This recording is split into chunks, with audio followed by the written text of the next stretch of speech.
አራት አምስት ቤተሰብ እየረዳው ስድስት ቤተሰብ እየረዳው አይ መከራዬ አትበሉ።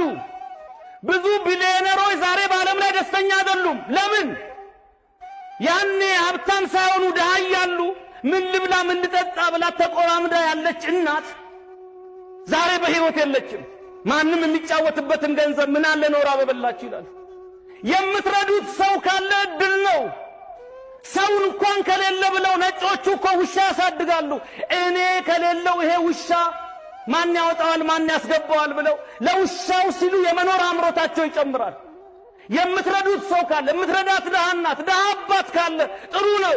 እኔ ዛሬ እናቴ ወይዘሮ አስረሳሽ ዋለ ተቸግራ 2000 ብር ብሰጣት ጤፏን ገዝታ ቡናዋን አፍልታ ትመርቀኛለች። ከሞተች በኋላ መቃብሯ ላይ ሄጄ የ200,000 ብር ድንጋይ እብነበረድ ባስቀምጥ እሰይ ልጄ ምረታ ብላ የምታይበት አንገት የላት። አይን ፈሷል፣ አጥም ፈርሷል፣ አንደበትም ተይዟል። ዛሬ ነው መረዳዳት።